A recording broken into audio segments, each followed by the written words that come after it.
नमस्कार दोस्तों, lineman electrical crash course की सीरीज़ को आगे बढ़ाते हुए आज फिर से हम इम्पोर्टेंट क्वेश्चन डिस्कस करेंगे। दोस्तों, राज्यवार स्पेशल बैच, विद्युत योद्धा बैच हिमाचल प्रदेश, मध्य प्रदेश, हरियाणा, राजस्थान, उत्तर प्रदेश और पंजाब जैसी परीक्षाओं के लिए शुरू कर दिया जा चुका है। आप अपनी तैयारी कर सकते हैं। दोस्तों, ये सभी लाभ प्राप्त करने के लिए इस दिए गए नंबर पर अभी व्हाट्सएप कर लीजिए ताकि आपको सारी जानकारी प्राप्त हो सके। तो चलिए दोस्तों, पहले प्रश्न की तरफ बढ़ेंगे। तो पहला प्रश्न आपकी स्क्रीन के सामने है। ड्रिलिंग, कटिंग आदि संक्रियाओं में शीतलक का प्रयोग किया जाता है। प्रश्न अच्छे से पढ़िएगा। Coolant is used in drilling, cutting etcetera for. Options आपके सामने है। केवल जाव को ठंडा रखने के लिए, केवल कटिंग टूल को ठंडा रखने के लिए, चिप्स को ठंडा रखने के लिए, या कटिंग टूल तथा जाव दोनों को ठंडा रखने के लिए। जल्दी से जल्दी सही उत्तर बताइए। दोस्तों, इसका सही उत्तर होगा option number D, cutting tool तथा जाव दोनों को ठंडा रखने के लिए। चलिए दोस्तों, इसको एक्सप्लेन करेंगे। देखिए, ड्रिलिंग, कटिंग और अन्य मशीनिंग प्रक्रियाओं में अत्यधिक घर्षण, फ्रिक्शन उत्पन्न होता है जिससे गर्मी बढ़ती है। ठीक है। शीतलक, कूलेंट का उपयोग कटिंग टूल और जाब वर्कपीस दोनों को ठंडा रखने के लिए किया जाता है। ठीक है दोस्तों। तो शीतलक घर्षण को कम करता है, टूल लाइफ को बढ़ाता है और मशीनिंग की गुणवत्ता में सुधार करता है। तो दोस्तों, इसका सही उत्तर होगा option number D, cutting tool तथा जाब दोनों को ठंडा रखने के लिए। तो चलिए अगले प्रश्न की तरफ बढ़ेंगे। तो अगला प्रश्न आपकी स्क्रीन के सामने है। इंपॉर्टेंट प्रश्न है ये, काफ़ी बार परीक्षाओं में पूछा जाता है। हेक्सा ब्लेड की लंबाई नापी जाती है। The length of a hacksaw blade is measure as. Option आपके सामने हैं। एक सिरे से दूसरे सिरे तक की दूरी, पिन होल्स के केंद्रों के बीच की दूरी, दोनों पिन होल्स के भीतर सिरों के बीच की दूरी, या पिन होल्स के भीतर सिरों के बीच की दूरी। ऑप्शन आपके सामने है, ढंग से पढ़िएगा। तो चलिए इसका सही उत्तर बताइए दोस्तों। तो सही उत्तर इसका होगा option number B, pin holes के केंद्रों के बीच की दूरी। जल्दी से जल्दी व्हाट्सएप कर लीजिए ताकि आपको सारी जानकारी प्राप्त हो सके। इंपॉर्टेंट प्रश्नों की सीरीज चल रही है। ठीक है दोस्तों। तो चलिए अगले प्रश्न की तरफ एक्सप्लेन इसको हम पहले करेंगे। ठीक है। हेक्सा ब्लेड की लंबाई उसके माउंटिंग पिन होल्स के बीच की दूरी से मापी जाती है। हेक्सा ब्लेड के दोनों सिरों पर पिन होल्स होते हैं जिन्हें फ्रेम में फिट किया जाता है। ठीक है। ब्लेड की लंबाई का सही माप पिन होल्स के केंद्रों के बीच दूरी होती है, इसलिए सही उत्तर इसका होगा बी, पिन होल्स के केंद्रों के बीच की दूरी है। ठीक है। अगले प्रश्न की तरफ बढ़ेंगे। गुनियाओं के कई प्रकार है, गुनिया से कौन सा कार्य नहीं किया जा सकता। प्रश्न अच्छे से पढ़िएगा। There are many type of squares which task can not be performed using a square. Options आपके सामने है। पाएखंड के पुर्जों की समानांतरता की जांच, checking the parallelism of machine parts. गोल पुर्जों की वर्गता की जांच, checking the squareness of round parts. कोणीय सफाई की जांच, checking angular accuracy. Option number D, कोण खंड के सिर को 90 डिग्री पर रखकर आर्क बनाना, placing the head at 90 degree and drawing an arc. Option ढंग से पड़ेगा।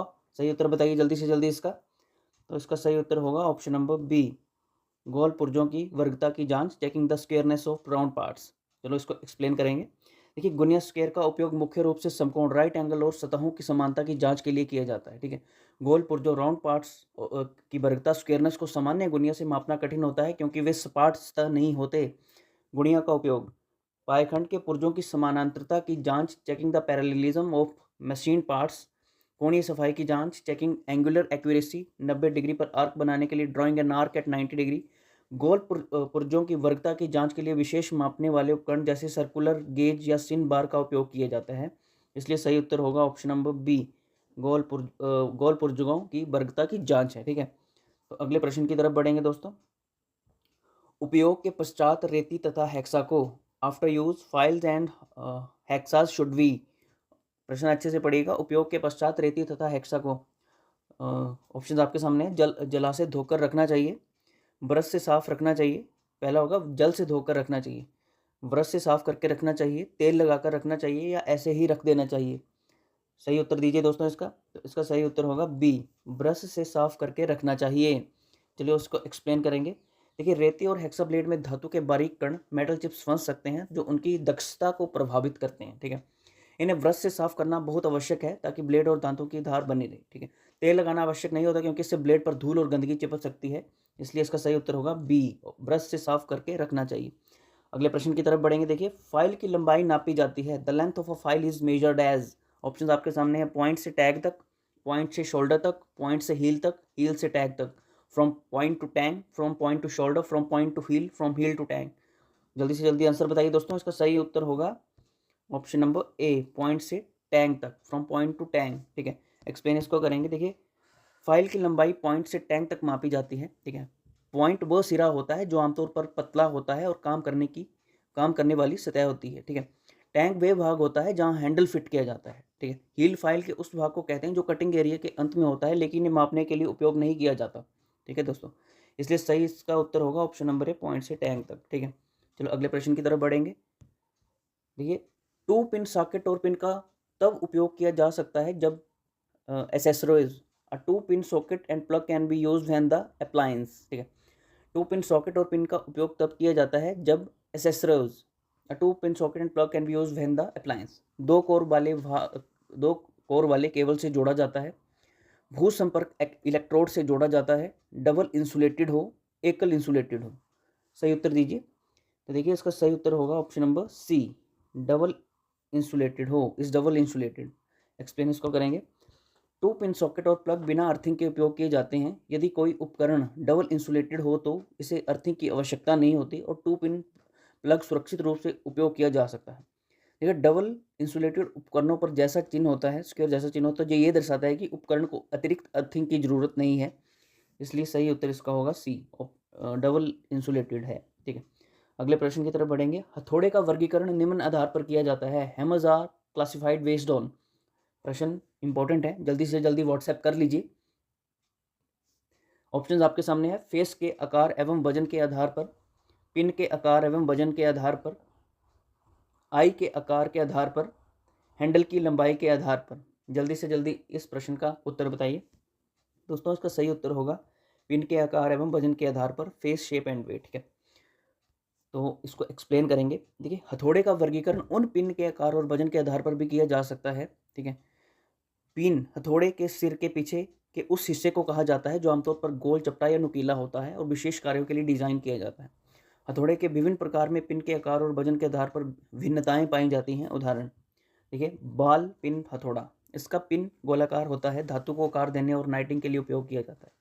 देखिए, क्रॉस पिन हथौड़ा, इसमें पिन सीधा और संकीर्ण होता है, फ्लैट, मुख्य रूप से धातु को मोड़ने और फार्मिंग कार्यों में उपयोग किया जाता है। देखिए, स्ट्रेट पिन हथौड़ा, इसका पिन लंबवता वर्टिकली अलाइंड होता है, ठीक है, लकड़ी और धातु के कामों में ये उपयोग किया जाता है। क्लॉव हैमर, क्लॉ हथौड़ा, इसमें पिन की जगह क्लॉ होती है जो कील निकालने के काम आती है। देखिए, वजन के आधार पर हम इसको एक्सप्लेन करेंगे। देखिए, हथौड़े का वजन उसके उपयोग के अनुसार तय किया जाता है, जैसे हल्के हथौड़े 250 से 500 ग्राम कारपेंट्री के लिए, भारी हथौड़े 1 किलो से 5 किलो औद्योगिक और निर्माण, इंडस्ट्रियल एंड कंस्ट्रक्शन कार्यों के लिए, ठीक है। अगले प्रश्न की तरफ बढ़ेंगे। माइक्रोमीटर को प्रयोग करने से पूर्व, before using an micrometer one should, हाथों को भली प्रकार से साफ कर लेना चाहिए। माइक्रोमीटर की शून्य त्रुटि को समायोजित कर लेना चाहिए। माइक्रोमीटर को कपड़े से साफ कर लेना चाहिए। उपयुक्त तीनों कार्य कर लेना चाहिए। तो दोस्तों, सही उत्तर इसका मुझे बताइए जल्दी से जल्दी। काफ़ी इंपॉर्टेंट क्वेश्चन है, मध्य प्रदेश में ये बार बार पूछा गया है। तो दोस्तों, इसका सही उत्तर होगा ऑप्शन नंबर डी, उपयुक्त तीनों कार्य कर लेना चाहिए, ऑल ऑफ द अबव, ठीक है। ऑप्शन नंबर डी होगा इसका। चलो इसको एक्सप्लेन करेंगे। माइक्रोमीटर का सटीक मापन सुनिश्चित करने के लिए इसकी सफाई और समायोजन आवश्यक होता है, ठीक है। हाथ साफ होने चाहिए ताकि माइक्रोमीटर पर धूल, तेल या गंदगी ना लगे। शून्य त्रुटि, जीरो एरर की जांच और समायोजन आवश्यक होता है ताकि सटीक मापन हो सके, ठीक है। माइक्रोमीटर को किसी सूखे और मुलायम कपड़े से साफ करना चाहिए, ठीक है। इसीलिए इसका सही उत्तर होगा डी, उपयुक्त तीनों कार्य कर लेना चाहिए, ठीक है। तो चलिए अगले प्रश्न की तरफ बढ़ेंगे। स्पार्क प्लग आदि का एयर गैप मापने के लिए प्रयोग किया जाने वाला यंत्र है। Which instrument is use to measure the air gap of spark plug? Feeler gauge, wire gauge, micrometer, इनमें से कोई नहीं। प्रश्न अच्छे से पढ़िएगा। स्पार्क प्लग आदि का एयर गैप मापने के लिए प्रयोग किया जाने वाला यंत्र है। जल्दी से जल्दी इसका उत्तर बताइए। ऑप्शन आपके सामने है, इसका सही उत्तर होगा फीलर गेज, ठीक है। इसको एक्सप्लेन करेंगे। देखिए, फीलर गेज पतली धातु की स्ट्रिप्स का सेट होता है जिसका उपयोग स्पार्क प्लग के एयर गैप, वाल्व क्लियरेंस और अन्य छोटे गैप मापने के लिए किया जाता है। वायर गेज तारों की मोटाई मापने के लिए और माइक्रोमीटर बहुत छोटी माप के लिए उपयोग किया जाता है, लेकिन ये गैप मापने के लिए उपयुक्त नहीं होता, ठीक है। इसलिए इसका उत्तर होगा फीलर गेज, ठीक है। अगले प्रश्न की तरफ बढ़ेंगे। एक नियंत्रण टेस्टर को इसके डैश वोल्टेज द्वारा निर्देशित किया जाता है। A control tester is guided by it's dash voltage. Option आपके सामने है। अधिकतम, उपलब्ध आपूर्ति, निर्धारित आपूर्ति, कार्यकारी, maximum available supply, rated supply या ऑपरेटिंग। जल्दी से जल्दी इस प्रश्न का सही उत्तर बताइए। इसका सही उत्तर होगा निर्धारित आपूर्ति, रेटेड सप्लाई, एक्सप्लेन करेंगे। देखिए, नियंत्रण टेस्टर, कंट्रोल टेस्टर का एक ऐसा उपकरण है जो विद्युत वोल्टेज और प्रवाह को मापने के लिए उपयोग किया जाता है। इसका संचालन निर्धारित आपूर्ति वोल्टेज, रेटेड सप्लाई वोल्टेज के अनुसार किया जाता है, जो निर्माता द्वारा तय किया जाता है। ठीक है। अधिकतम वोल्टेज टेस्टर की सहनशीलता को दर्शाता है, लेकिन ये कार्यशील वोल्टेज नहीं होता है। उपलब्ध आवृत्ति किसी विशेष स्थिति में प्रदान किया गया वोल्टेज हो सकता है, लेकिन ये टेस्टर के डिज़ाइन का मानक नहीं होता। ठीक है। ऑपरेटिंग वोल्टेज वह वोल्टेज हो सकता है जिस पर टेस्टर पर कार्य कर रहा है, लेकिन इसका डिज़ाइन निर्धारित आपूर्ति पर आधारित होता है। इसलिए सही उत्तर इसका होगा निर्धारित आपूर्ति, रेटेड सप्लाई। ठीक है। तो दोस्तों, और प्रश्नों की सीरीज़ पाने के लिए जल्दी से जल्दी व्हाट्सएप कर लीजिएगा। काफ़ी इंपॉर्टेंट प्रश्नों की सीरीज़ चल रही है, छूट ना जाए। हर राज्य से स्टूडेंट हमारे पास जुड़ रहे हैं, तो जल्दी से जल्दी व्हाट्सएप कर लीजिएगा। धन्यवाद। जय हिंद।